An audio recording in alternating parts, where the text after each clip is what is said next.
This year, African Americans celebrates 50 years of hip hop. However, the true and original black hip hop industry was hijacked many decades ago by white oppressive forces. They replaced it with a false version of hip hop that's actually being used to negatively steer the African American culture. More specifically, it's being used to destroy us from within by changing our thoughts and behaviors in ways that are against our own self-interest. When hip hop emerged, it was originally often uplifting, and its core theme was about black liberation. White social scientists had learned decades earlier during the 60s by studying the African American culture that when our collective minds are focused towards black liberation, this intensifies our collective aggressions towards the white society. Therefore, white oppressive forces took over the hip hop industry and brought in gangster rappers to steer the African American culture away from the theme of black liberation. The lyrics of the gangster rappers instead glorifies the theme of blacks killing each other.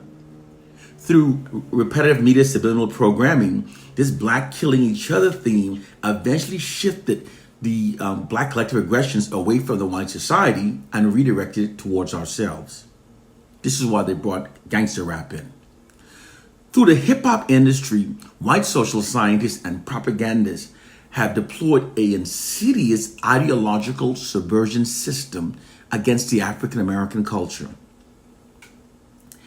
Ideological subversion is an offensive psychological warfare tactic that uses misinformation and deception as a weapon to destroy people from within by changing them to think and behave in ways that are against their own self-interest. This ideological subversion system is the true hidden reason why the African American culture changed from implementing the largest and most successful unified protest movement in U.S. history to now being more divided than in any previous time in U.S. history.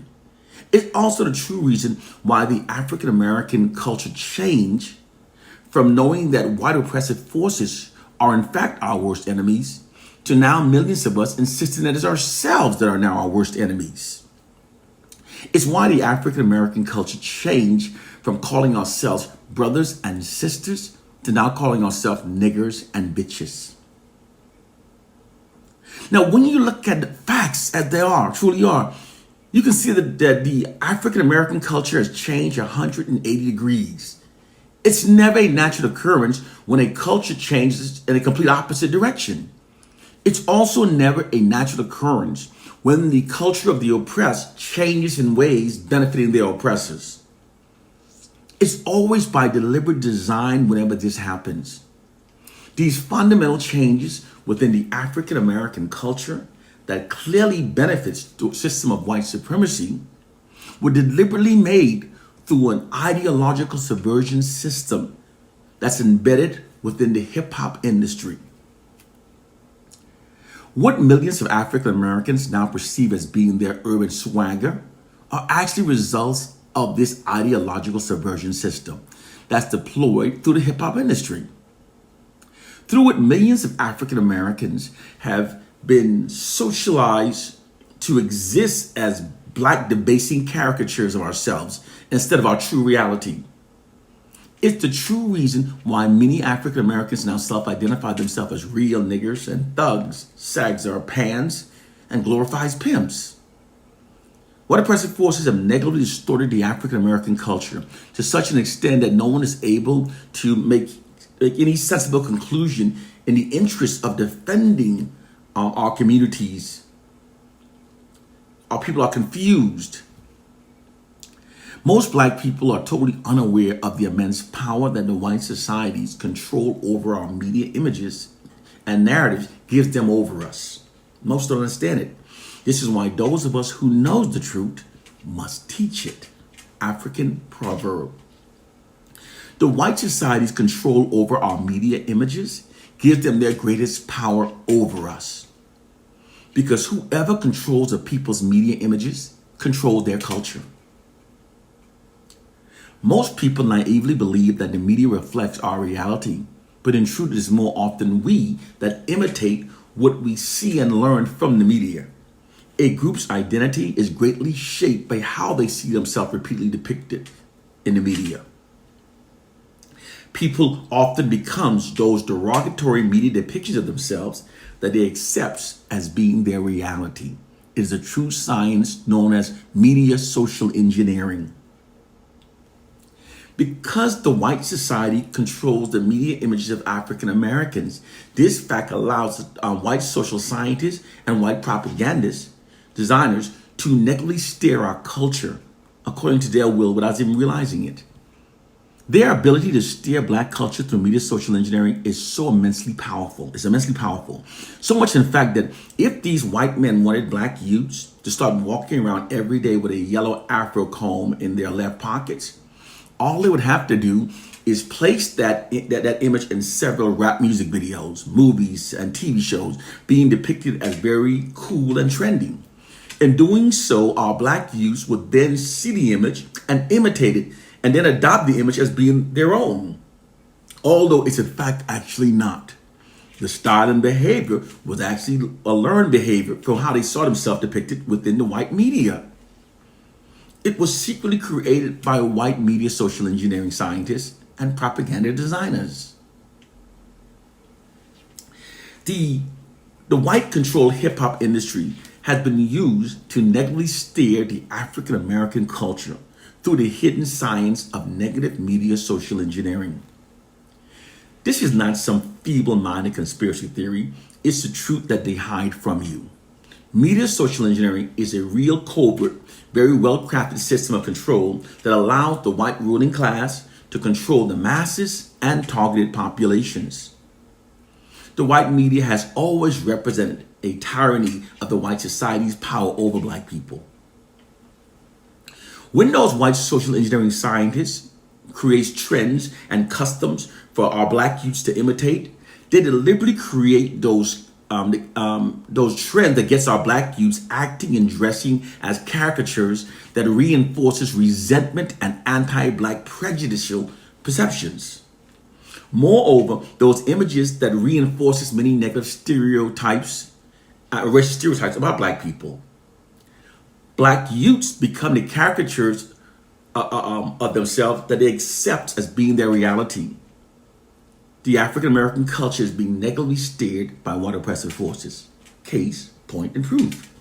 The black sagging is a result of negative media social engineering. Some African Americans insist that sagging started with slavery. This is untrue. If it had, the style would have been prevalent throughout the many years that followed slavery. It was not. The style didn't exist on a national scale until the early 1990s. Furthermore, if slaves were sagging, this would have severely reduced their productivity as being slaves, because a slave couldn't pick much cotton while holding up his pants. That doesn't make any sense. And the white enslavers would never allow a slave to sag in front of his daughter or his wife where they could possibly see his penis. They would never do that. So when you critically think and observe all the facts, as they truly were, it becomes quite clear that sagging has nothing to do with slavery. The sagging phenomenon is not the result of the prison industry, where most prisons have a heavily enforced dress code requiring prisoners to wear Velcro fastening belts. Furthermore, if men engage in homosexual behavior while incarcerated, most do not return to their communities and families flaunting that fact. Most will conceal it. Most conceals any behavior that will be associated with the practice. When people are ignorant, they'll always believe nonsense. Furthermore, that prison to the street theory is not how national trends are created. For something to become a trend requires concerted effort media marketing. The style of sagging, it was deliberately achieved through negative media social engineering of the African American culture. The sagging style was placed in movies and music videos, being depicted as cool and trendy. And then millions of our black youths merely imitated their style. This isn't some feeble-minded attempt of scapegoating that wrongly blames white people in order to absolve ourselves of our own responsibilities and behaviors is the absolute truth. They're waging a covert war against African Americans that most don't understand. Because we African Americans were stripped of our true identity and culture during the enslavement of our ancestors, we are therefore more susceptible to negative media social engineering. The nigger programming, okay?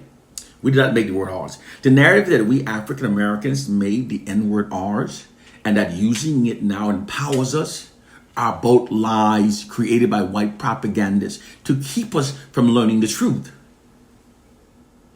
Those false narratives are believed and repeated by those of us that are ignorant, naive, and gullible. Therefore, are usually the easiest victims of the white man's fraudulent propaganda campaigns. The true reason why millions of African Americans now self-identify themselves as niggers is also actually a testament of the immense power of white negative media social engineering. It was actually white oppressive forces that socialized us to self-identify ourselves as niggers through the hidden science of negative media social engineering. Because they control our media images, they're telling us what we're supposed to do, how we're supposed to act. Because they control our media images, they're able to covertly negatively steer our culture. By socializing us to self-identify ourselves as niggers, they've conditioned us to perceive ourselves through a false, marginalized, and inferior identity that aids them in maintaining their social dominance over us. White oppressive forces secretly perceives black rappers as useful idiots. And in addition to making lots of money by exploiting them, they use them to negatively steer the African American culture. Now, although this nigger programming is now routinely deployed through the white-controlled hip-hop industry, this industry merely reinforces an earlier programming. The nigger programming was originally indoctrinated into the minds of African American culture many decades ago, long before the hip-hop music even emerged. It was originally done so by using the movie industry. Most people think that movies are made for nothing more than entertainment. That never was the case. The greatest social messages are promoted through movies. Social norms promoted through films can influence the way of thinking and the cognitive map of the populated audiences. In a normal conversation, you're using logic and facts. Your guard is naturally up. But when you're watching a movie, there's no debate. Your guard is down. The sensitive part of your brain is not in action. It isn't saying, yes, I agree with that, or no, I don't, I disagree with that, as you would in a conversation or a debate. Totally different. You're actually in an alpha state, being completely downloaded with ideas and images. This programming system was used originally to convince millions of black people during the 1960s and 70s that we were niggers.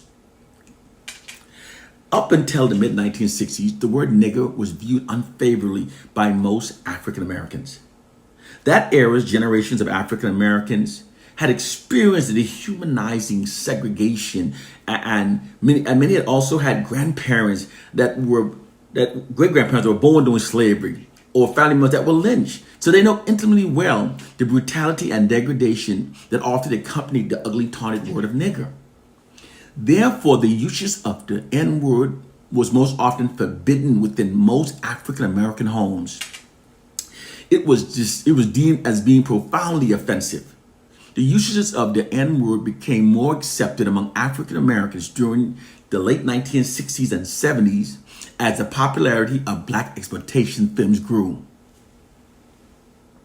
Black exploitation film is a term coined in the early 1970s to refer to black films that were aimed at black audiences, featuring African American actors in lead roles. The films frequently depicted stereotypical characterization and glorification of violence. It was that era's black exploitation films that first taught African Americans youths on a national level that it was cool and trendy to call them, and a term of endearment, to call themselves niggers.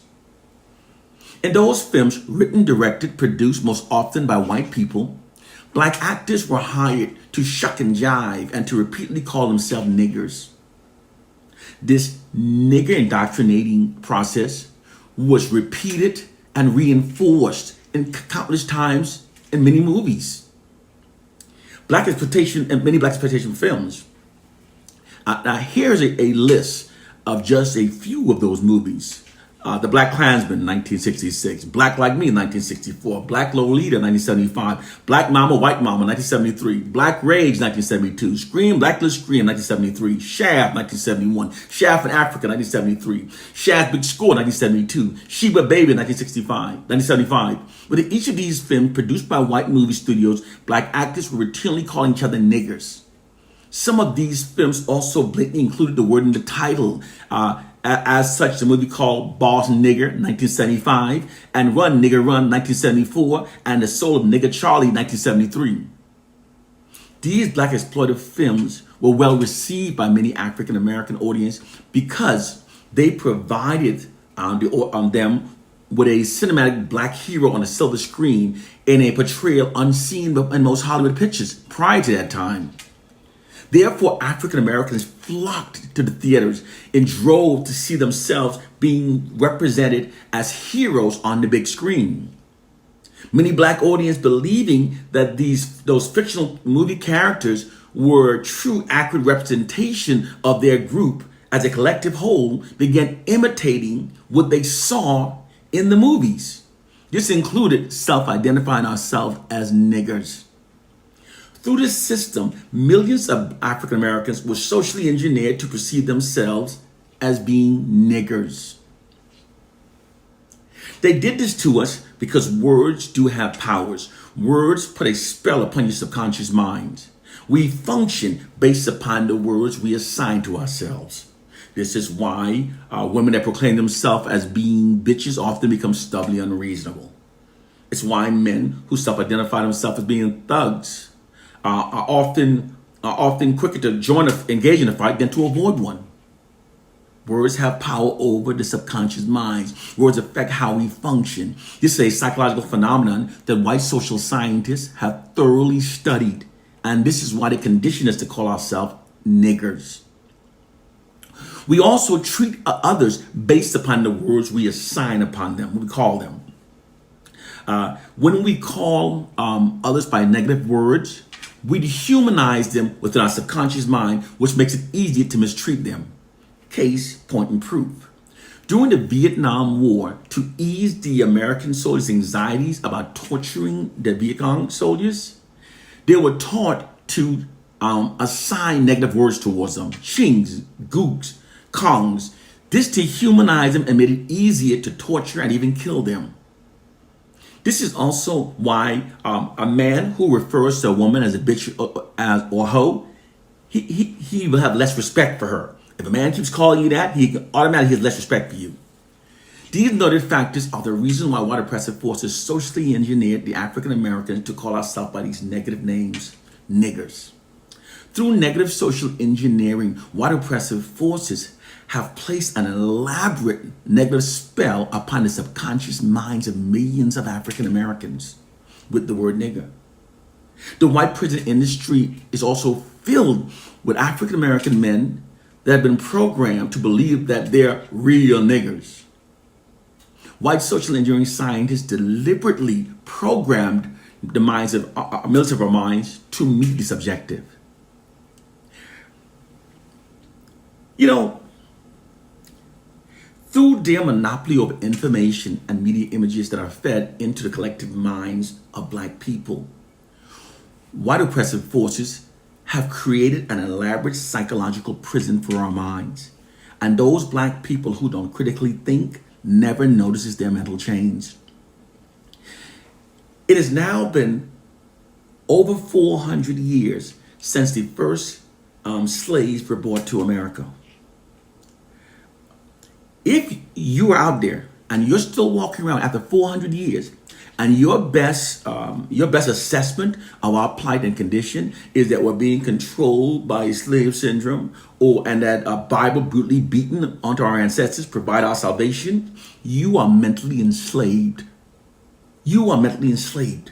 You are believing in dumb shit that's below your intelligent level. Wake up, elevate your mind. When we try to liberate ourselves based upon an urban myth and a biblical fairy tale, we are making damn fools of ourselves. Fools of ourselves. We must learn that there are social sciences that the white society deploys for maintaining their dominance over us.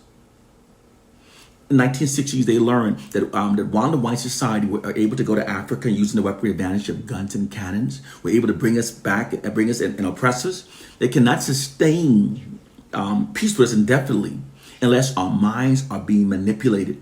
Because whenever people are oppressed for long term, their collective aggressions toward their oppressors will continue to grow until acts of massive rebellion becomes inevitable. This is an inherent response within the collective human psyche when people are held under long-term oppression.